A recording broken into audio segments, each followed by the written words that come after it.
have a response for it. Yeah, this Underlord is usually first ban for both these teams, and Underlord that's going to be sitting in the off lane, and you have Juggernaut safe lane Rubik, support Rubik back on Sima, I assume, and then maybe Juggernaut on Dira. So we'll see how this draft kind of there? goes out as they do ban again the Weaver and the Ogre. Any big combinations you think are going to come out from Vega Squadron with the Juggernaut and Rubik pick? It's just some standard picks. Jug is very well known for being a good hero versus Underlord. Jug also just a good hero in general. Healing Lord super strong, scales very well. The talents are quite good for him. Also this new build, the HOD, Demanta, and then Shadow sort of popularizing the Mjolnir. Very good on him.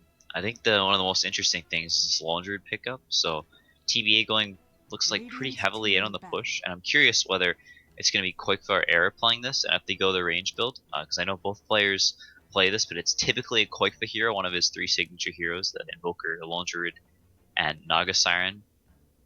And he has played all 3 of these this series, or potentially all 3.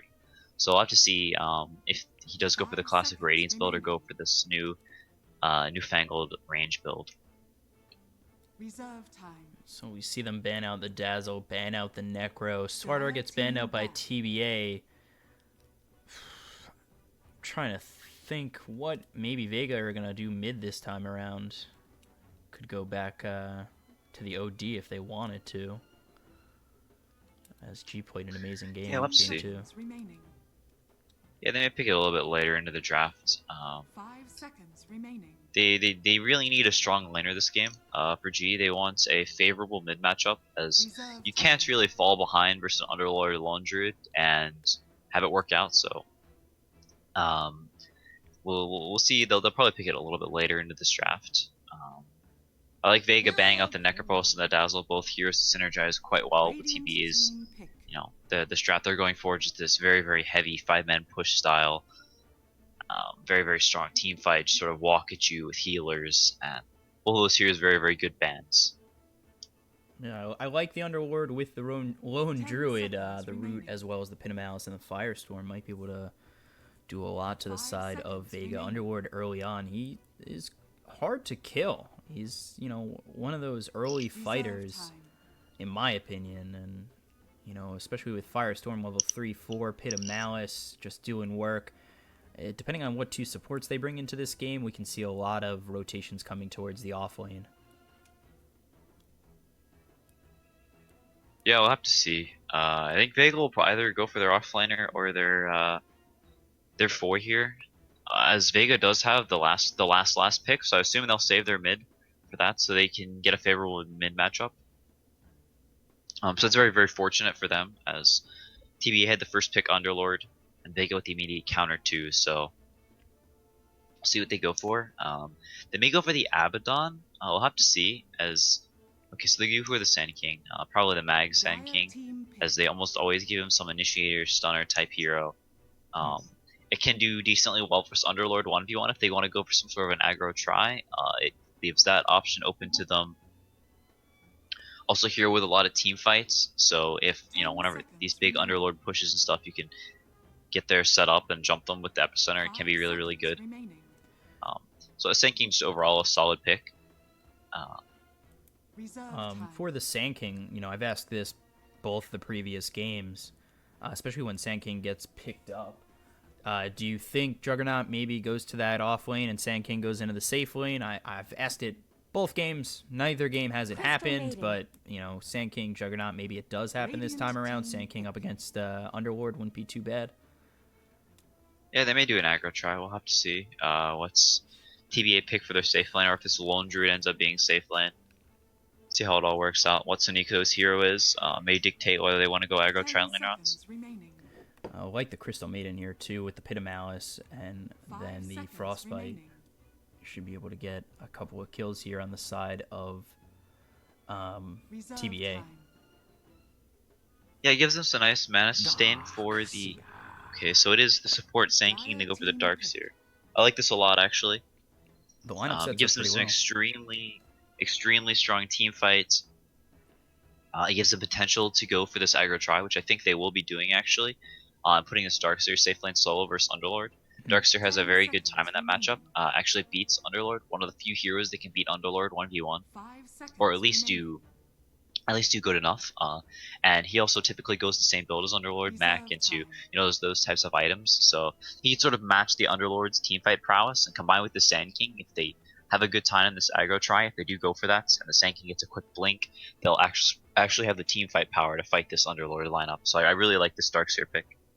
Yeah, vacuum, burrow strike, wall, everything. And I feel like Rubik, if he can steal a couple of good spells here and there, the team fight of Vega, like you said, Radiant is team very strong. And now you've got Witch Doctor coming out for TBA. It's a Witch Doctor Crystal Maiden combo in terms of supports, which, I mean, I favor the Sand King Rubik combo a little bit more. I like the Witch Doctor Crystal Maiden, 10 seconds remaining. but I do think Rubik and Sand King with the Darkseer should be 5 doing a little seconds bit better in remaining. terms of supports. Yeah, I think they picked the Witch Doctor just because Reserve time. there's typically you think of Witch Doctor as a defensive support because Cask is very good whenever you're playing Dire defensively. team back. Whenever they're running at you, the Cask can be quite effective in slowing them down because they'll get more bounces off because they're running into a confined point instead of spreading out. So the Cask can be good there. He's a decent laner in tri lanes. The heal very good for pushing, but overall 10 I'm not sure seconds how great remaining. it is versus Juggernauts. I don't think it's the best ever pick here, but it does give them some heal, a little bit more sustain. Um, I just worry how if this Juggernaut has a good start, he's going Reserve to do time. versus this Jug. Not great versus these Darkseer lineups, as he does go for typically a Mac, which gives AoE armor, so the Witch Doctor ultimate not doing a whole lot.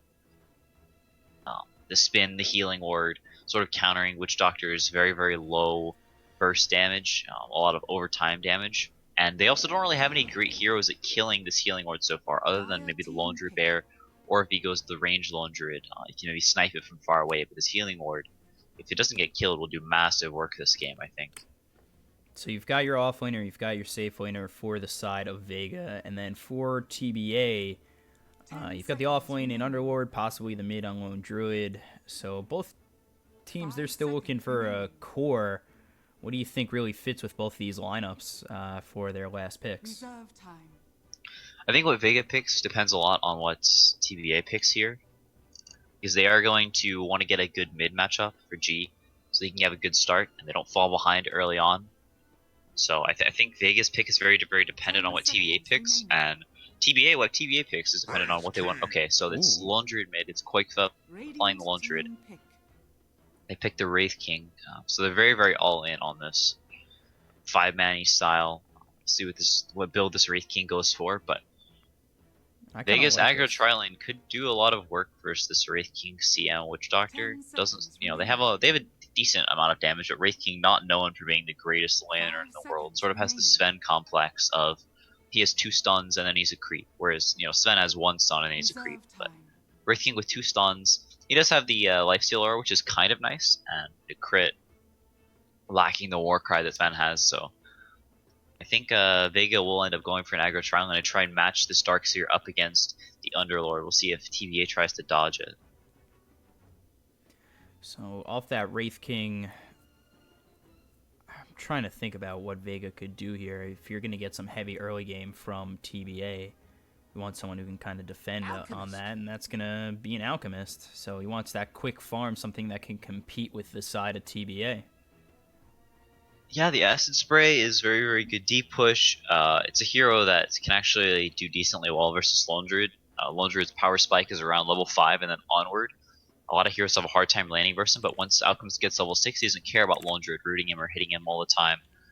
Lone Druid is very, very good in lane because he can just constantly harass the mid hero and then start to pressure this tower with the bear. But Alchemist, once again, spamming the wave out with Acid Spray. And in the mid game, doesn't really care about a Lone Druid Radiance or a Lone Druid range form just chipping at him because he has so much HP regen. So overall, a really, really cool pick. Neither of the supports are very good versus Alchemist.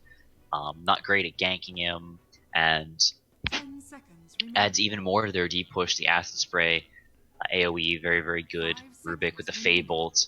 They just have a whole lot of deep push, and I think I favor Vega Squadron's draft again this game. Yeah, I think Alchemist, he's going to be a hard target to kill. Prepare for battle. Alright, that was weird. My game was showing Ember Spirit. Sorry about that. I feel like Alchemist, he's going to be able to get that early farm to kind of counter TBA. And if he gets himself an Octarine Core, I don't think there's really anything the two supports can do to help their team look for a kill on the Alchemist. But obviously that Octarine Core is very much later into the game. Just something to think about a little bit further down the line, I guess. Let's see, both teams TPing to the offline and getting a ward down, so wanting to spot where the other team is headed. It looks like they are in position to have Mag down in the solo safe lane. Trixie looks like is going down to the offlane as well, so we will have this try versus try and the Darkseer versus the Underlord. Most likely, we'll see if TBA tries to dodge, but looks like that's the way things are turning out. I think As Darkseer... now, dude. Sorry. I think Darkseer... Oh no, I just had a little static there. Go for it. Sorry about that. Oh no, nothing. I wasn't saying that. Alright, so it looks as I though think they are Vega's... going to contest this Maroon though. Yeah, that should be able to push them out. They've got Vega, Seneko, Ditira, and Sima here for this bounty rune, so it should secure them 3 bounty runes. No fight, no first blood. Vega off to a pretty solid start. They're going to try lane this off lane like you had said before. Mag going to be down low by himself up against this Underlord being played by Trixie. Mid is Koikva on the lone Druid against G on the Alchemist with that nice little set and Radiance Blades brought to you by DAC.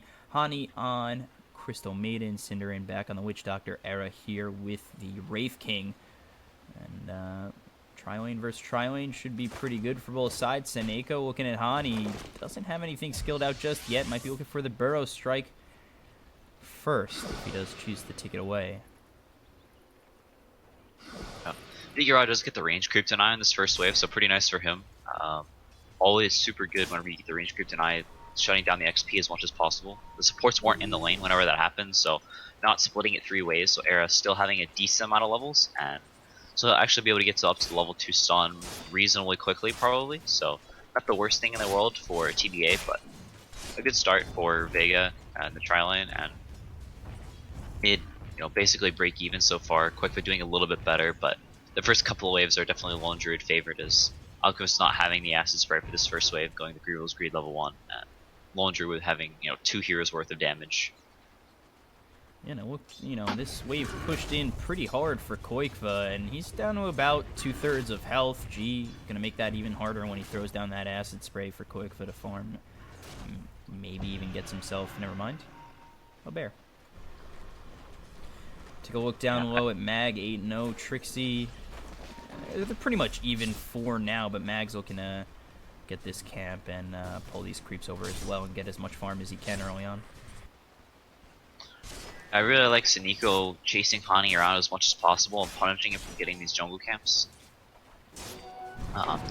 The farm, as far as the carries in the safe lane, are pretty even currently, but there's a big wave pushing in from TBA's side, so Ditira is gonna slowly crawl up ahead, and you can sort of see this Wraith King. He's just a very, very helpless hero, and once this Juggernaut is level 3, 2 points in spin, then he's going to be at a constant threat of dying when Seneko comes over. So as this lane goes further and further on, I kind of worry for TBA's survival and Era's farm up in this top lane. Seneko rotates over, maybe finding a kill in Cinderin. Yeah, especially with the telekinesis. There's the spin. Seneko should be looking to set up that Burrow Strike. He's going to try and get himself to the low ground. Maybe Seneko Burrow Strikes down to the low ground, but he's just going to come over through these stairs, maybe look for this first blood on Cinderin, and now he does spot him. He's going towards Shrine, making a lot of space, still just running around, but Cinderin, you are looking towards being the first blood victim.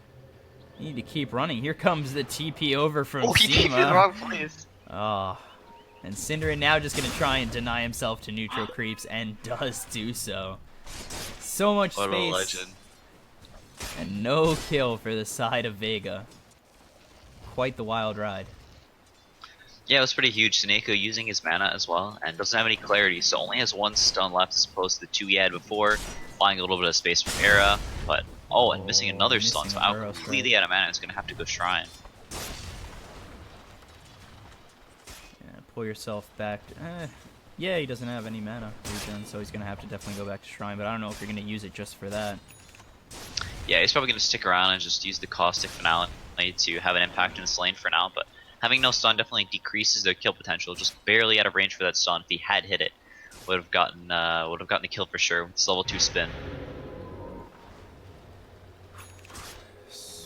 With that Shrine pop, do you think they make another move, try to get another kill up top? Or not another kill, but get their first kill. Seneco is going to spot Cinder, and he's going to get hit by that cast. Grab the Bounty Rune, try and back off. Hani is here. He does not have enough mana just yet for Frostbite. He finally gets it. There it is. Frostbite on Seneco. Seneco getting very low. One more shot, and it will be Hani who gets the kill. Aww. Poor That's pretty Era. huge, actually. Yeah, that pulls him out of lane for a long time. Yep. Missing another entire wave of XP, and Dityarod continuing to free farm. If he chooses to go for it, we'll have the phase boots first item very, very quickly. If he chooses to go for the HOD, we'll have that before too long. And Era getting handed a TP, so just TP back to the lane. So not missing too much. Not the biggest deal ever. But Mag topping the last hit charts extremely farmed right now with 42 last hits. And he's already level 6, just about level 7. Jeez. That is crazy. Crazy farm. And granted, a lot of those are neutral camps, so it's not like he has 42 lane creeps, but it's still a lot of farm. I also really like G leaving the lane at level 5. Koikva was pressuring quite a bit, with Spare getting entangled. Allies cast comes down on Seema as well as the Frostbite. They're trying to get themselves a kill. One more shot from Era should do it. They do get the kill, and now hit with the telekinesis is Hani. Burrow Strike finally comes through for Seneco, and he finally lands it. And that's going to be a kill going the way of Seneco, not Dityarod. He'll get the assist on that, but it's a 1-for-1 trade.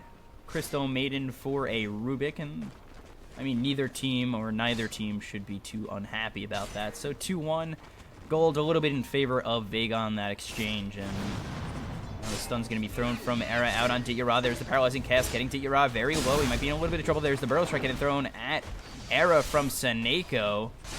And now there's the Blade Fury. Era, he might be a little bit too far forward. The Blade Fury doing a lot of damage, and Dityarod will get a kill. They're trying to turn it around. Meanwhile, on the back end, Seneco will go down to the Malefice. Or Maledict, sorry. Jesus. There goes chat. Yeah, the phase boots just barely keeping him alive there. Just slightly outrunning Hani. You know, Crystal made note for being infamously slow, so not able to get that fry spot off. And also 0-1-2 skill build, so not going for the 1-1-1. So slightly less kill contribution, but you know, a little more mana for his Underlord at bottom to keep spamming out those firestorms. Meanwhile, down low, Trixie is going to fall to Mag, and Seneco did make his way over, uses the Burrow Strike. Got the Ion Shell out on Mag as well as the Surge used, and they find themselves a kill on Underlord, opening up this lane even more for Mag at 55-0, and now he's found himself a kill. So he sits third on the net worth, just behind the Lone Druid, and really not too far behind the Alchemist, who we really haven't taken a look at. G mid looking for that armlet. We take a look over at Lone Druid. Koikva, he's got himself that Midas, but not much else. Otherwise, he does have boots, though. Yeah, so far it does look like he may be going for the range form. 3-3-1 currently, no points in the ulti at level 7. So we'll have to see if he does end up going for the Radiance or not, but I think Radiance is pretty bad this game. Between the Healing Ward, the Alchemist, two heroes that really don't care too much about sustained damage. Gonna have a very, very fast mech on Darkseer as well. So, does skill the ulti up, so maybe he is gonna go for that typical Midas Radiance. We'll have to see what he goes for, but that's the build that Koikva has typically favored in the past. Wraith King is level 6. They might be looking for a kill. There's the stun out on Seneco. The Sentry Ward gets placed down by Cinder, and they do get the Maledict off, as well as the Paralyzing Cast. There is the Telekinesis to throw back Era. Looks like Seneco should be okay. And TPing in is Mag. Looks like he actually is going to go for the HOD on Darkseer. I don't know about putting this Juggernaut down here in this bottom lane against the Underlord. Sure, the Darkseer is going to be able to pressure this Wraith King a whole lot, especially with this HOD creep with the Ion Shell on it. So they're trading the being able to pressure this Wraith King for the Juggernaut getting slightly less farm, and the Underlord being able to catch up after the Darkseer having a really nice landing page. But they're going to try and keep this Wraith King down. At least the Juggernaut has the Healing Orb to keep himself high, topped off under the tower, whereas the Wraith King has no such thing. Has actually gone for phase boots on Wraith King, so a little bit unusual there.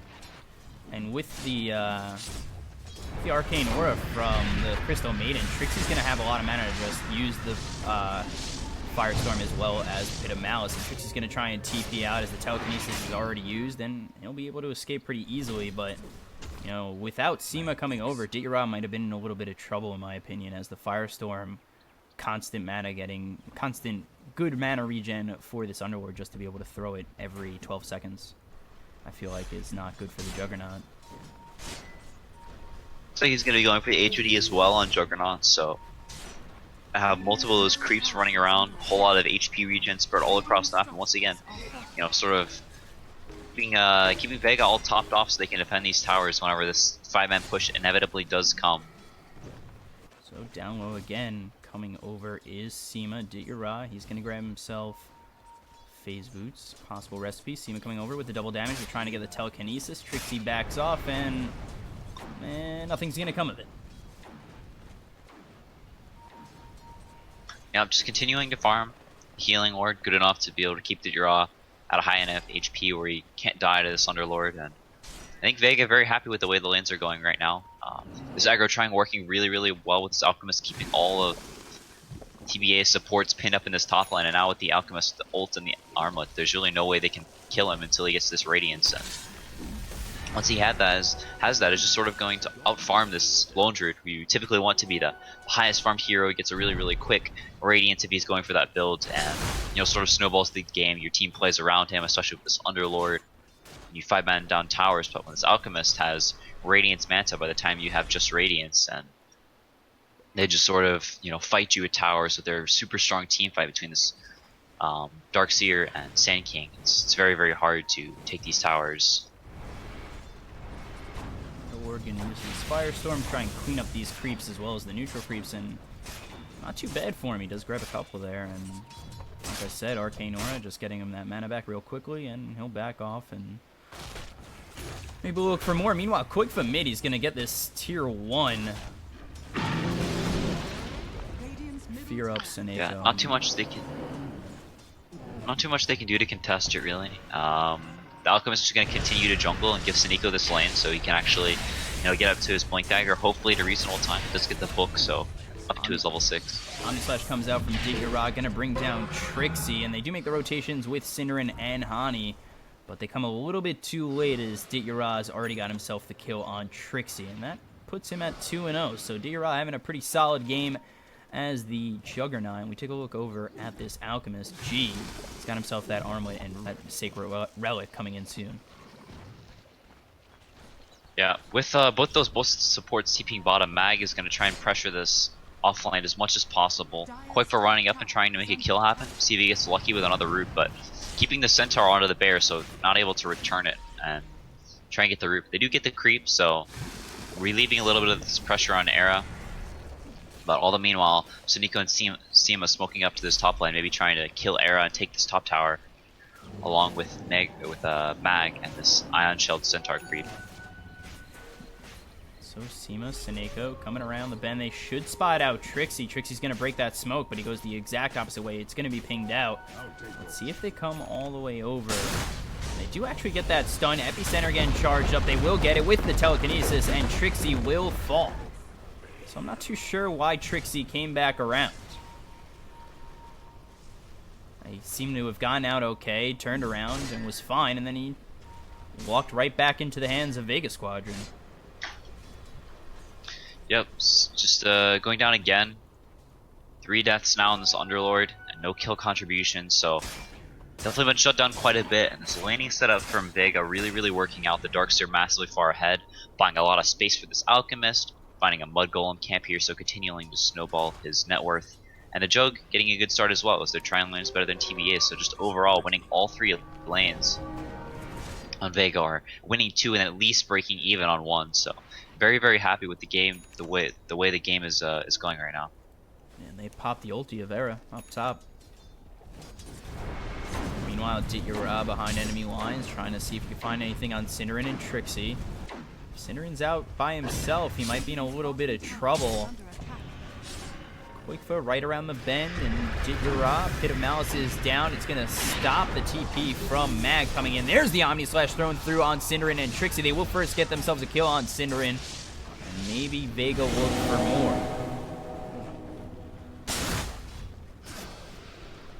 Yep, they forced him out of this lane, they get a kill on Cinderin, and Trixie having TP down here doesn't really have anywhere to go. Hani as well, both their TP's down. And so you can see immediately G coming up to this tower to defend it top, not letting Era even get an inch. Only 900 gold away from this Radiance on G, so gotta beat the Lone Druid to that timing, and is just gonna be able to continue to turbo farm as his team makes space for him.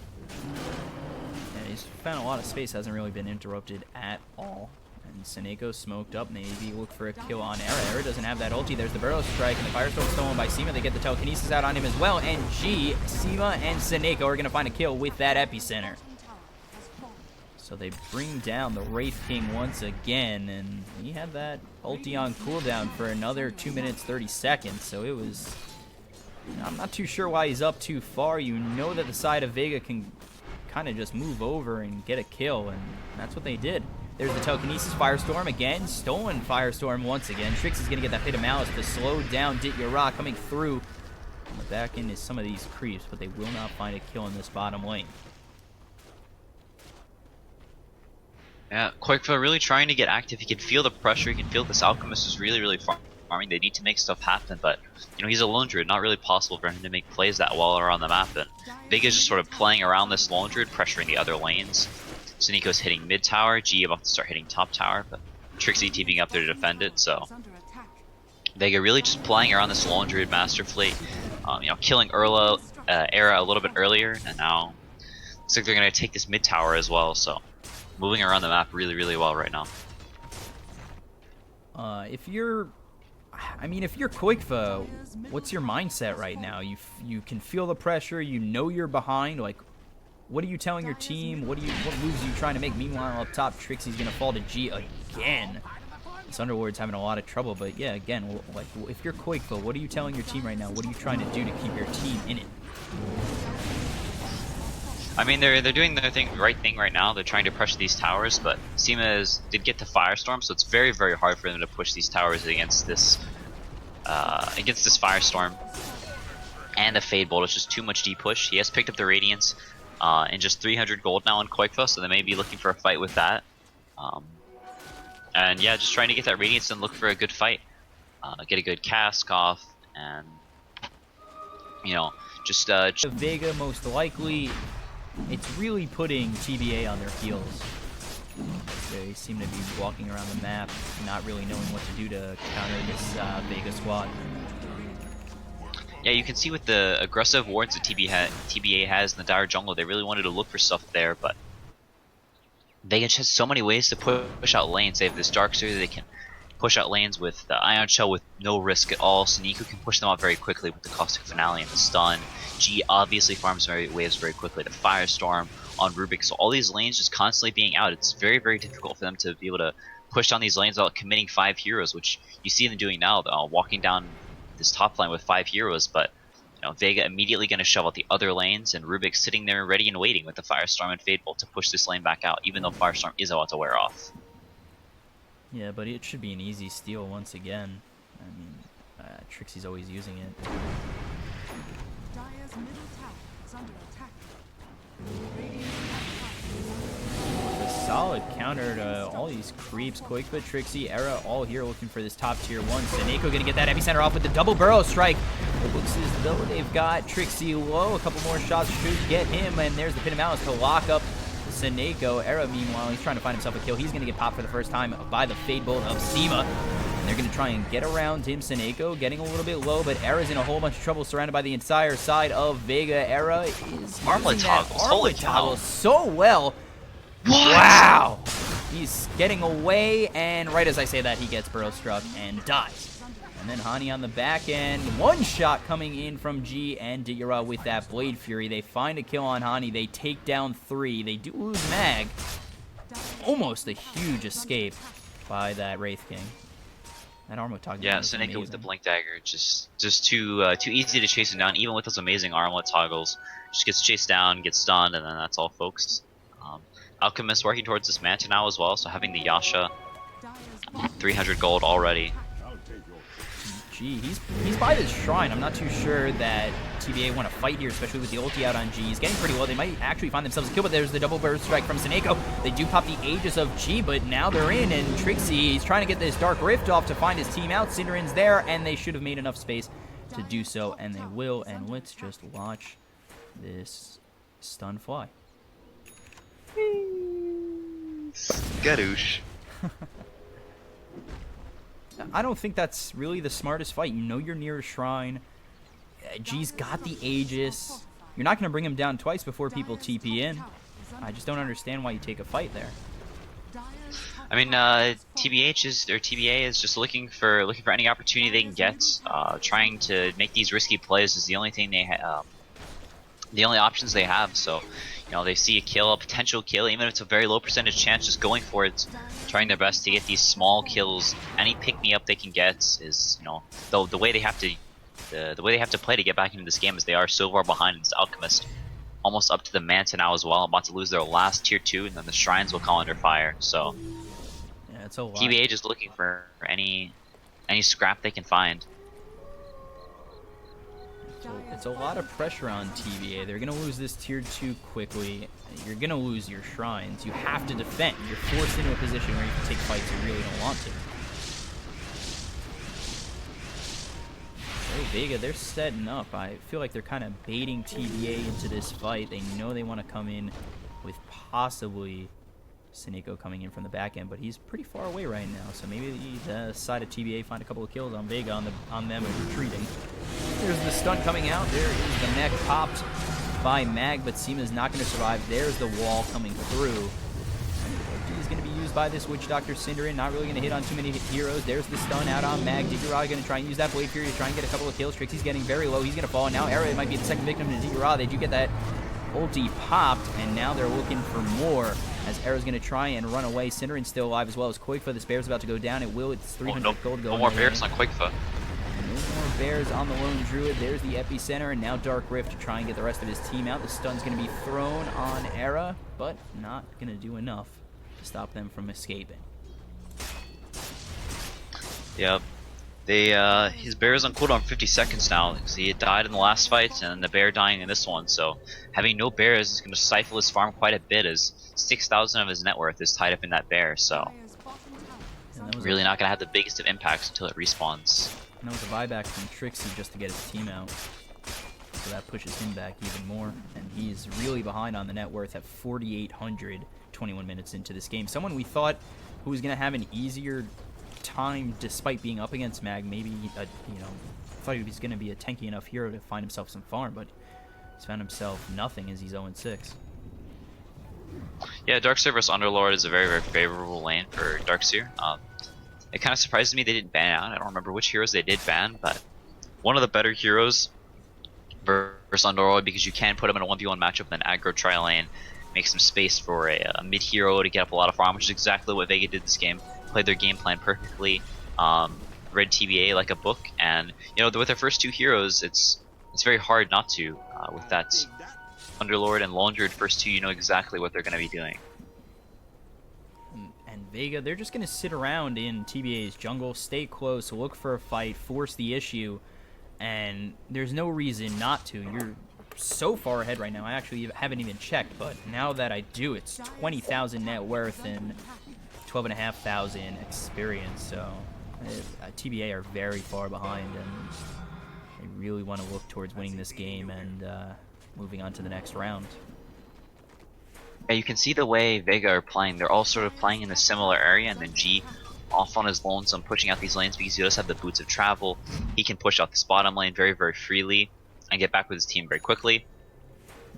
Oh, Seneko. Up top, he's going to fall. He got a little too aggressive there, but they threw quite a bit just to kill Seneko.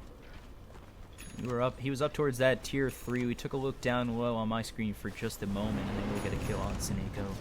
And it will be T-Doors.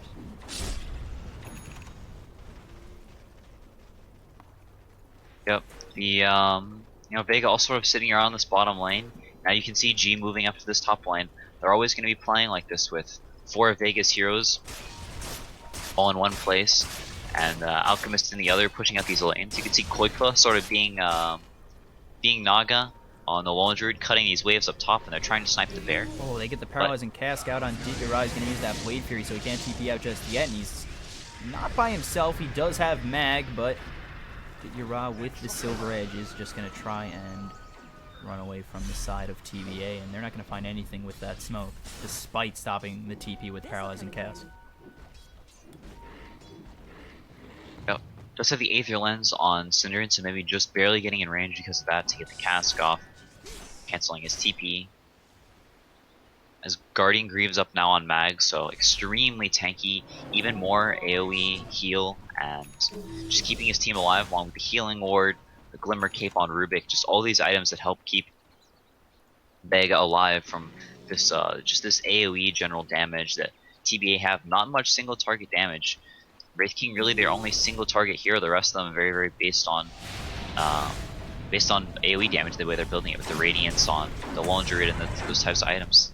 Speaking of the Lone Druid, his bear is going to go down again. And that's 300 gold going to Seema once more, who's not too farmed, but he's doing pretty well. He's gotten a couple of bear kills. Yep, does have the Octarine core now, and the Alchemist going for that Blade Mail. The people realize lately that it's just an extremely good item, and with the Octarine core reduction on the cooldowns, you can just almost always have it up, healing from it. Which is very, very, very good.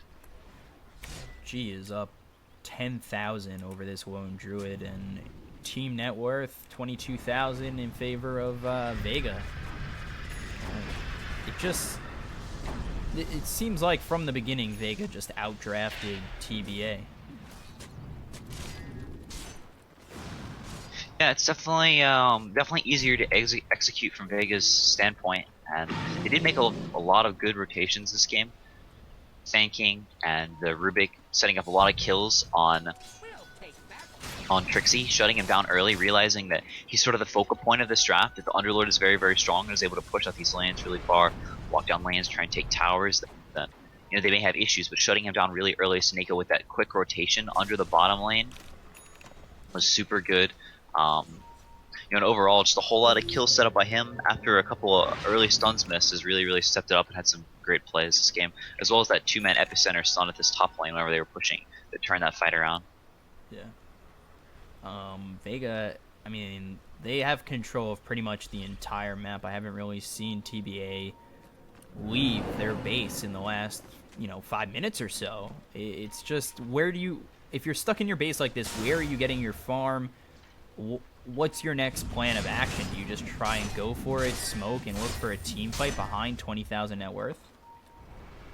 They don't really have that luxury, unfortunately. They can't get their lanes out far enough, as they always have those Iron Shells pushing in the lanes, Alchemist Acid Spraying, Sand King pushing in the lanes, and Caustic Finale. And so it'll be way too obvious. They try and go for a smoke. You can see that Hani wants to make some move down this bottom lane, push it out, and then smoke down there. So he may smoke with a few heroes and try and go for something. We'll have to see. Then they can Underlord ulti down there. Yeah, they've been saving that Underlord. Looks like they are grouping up. Yep, they do smoke down there, so it looks like they're going to keep Era in the base and Trixie here as well and push these lanes out. And they can Underlord ult down there, maybe try and find Mag or someone who pushes out this lane, maybe even G, if he TP's down here to push this out. Have to see if he can find a pickoff. These are the kinds of plays they have to go for, keeping 1 or 2 heroes in the base, pushing the lanes out, and smoking a couple heroes and looking for something. And they smoke down low, but meanwhile Roche is just being taken by the side of Vega. It's going to be Aegis on Ditya, double damage on G. It's a quick Roche, and if you now use this smoke, you're not back at your base. There is a TP out on the Crystal Maiden, TP here for Koikfa, as well as Cinderin, so they're not going to, Cloud9 it up. Era going to get hit with that stun. Trixie's back pit analysis is going to be dropped, but not really doing too much as Ditya is just going to move on over and hit towards this tier 3 up top. They are going to fortify. Maybe they look for a kill on the back end, but meanwhile they are pushing down low. And here come the TPs back in from the side of TBA. So Paralyzing Cast gets thrown. They do pop that Shrine. Digger might be in a little bit of trouble as the Firestorm gets placed directly on top of him, but he's just going to use that Blade Fury and continue to harass this tower and Rax. And Firestorm stolen by Seema, and they will get the whole tower and Rax up top. not really much that TBA can do. They are working on this Jug, but he's got the Aegis. The ulti comes in from Cinder, and they've used so much just to bring down Digger, and he doesn't even fall. Meanwhile, in the middle of the fray, they are going to lose Seneko. They're looking for more. There's the vacuum wall on Trixie and Era, so now they move back. There's the Omni Slash coming through, and they are starting to hit away at the side of TBA. Immediately, Cindering's going to buy back. They pop the Aegis, and the high ground defense, despite losing their tower and racks, isn't too poor. This ulti comes in from Hani, not really doing too much. Chase on towards Vega. They're going to have to go through this wall, and Vega will just retreat, taking the tower and racks and losing Seneko on the Sand King.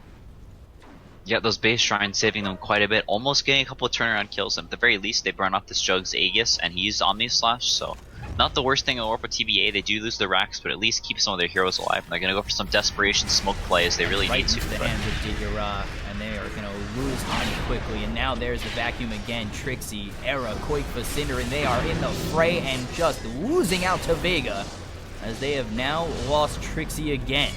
Trying to bring down Magmite. Magmite being a little bit of trouble. Does pop those Guardian Greaves. There's a stun coming out on 2. They've got a triple kill coming in from G, and they do pop that hold from the Wraith King. Cinder's going to fall to G. Arrow looking for more. There's the epicenter in from Seneko. They've got a couple more shots. He's trying to Armutago himself away, but the Burrow Strike comes in from Seneko. They do grab themselves a kill, and it will be a buyback from Era, as they are giving it all they can, trying to defend this base. They've got 4 heroes up. They don't have Cinderin, but Cinderin wasn't inputting too much in these fights, and he's already used his ulti. It is up, but he doesn't have buyback for 34. Or he doesn't have himself back in the fight for 34 more seconds. Coming in is Hani. He's going to be killed by G, and then they're going to look to grab Trixie. They will kill him as well, and GG is called. Vega moves on to verse the winner of Cloud9 and Digital Company. So Vega, 2 straight games after dropping the first. They look solid in games 2 and 3. And they will be moving on to the finals of this bottom half of the bracket. Let me confuse myself more. So we move towards Cloud9 and Digital Company. What do you think of this series so far, and what do you expect to see in the next one? Yeah, this first game was, the TBA played very, very well. I would say they outplayed Vega considerably, cutted them around the map, hit their timings very, very well. Played patiently and just won the game, but these last 2 games were fairly significant outdrafts, I think, and it was just very hard for them to play around the disadvantage right from the start. Vega played their drafts very well, very cleanly, and just used the advantage they innately had from the start of the game to just take both games pretty convincingly. And I'm looking forward to this next series. We get to see Cloud9 in action again after the WESG, so should be some good games.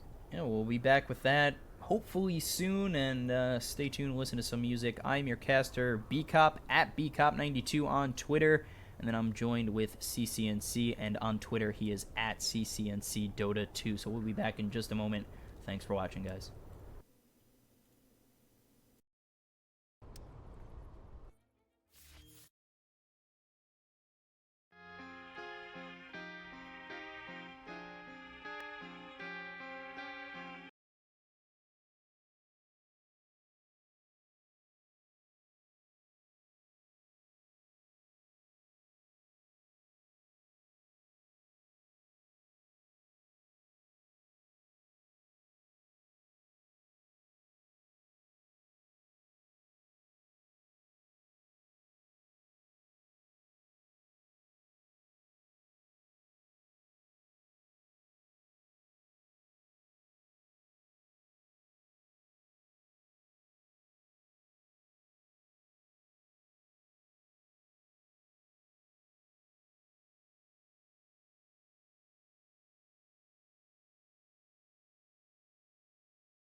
Hit it. This ain't no disco.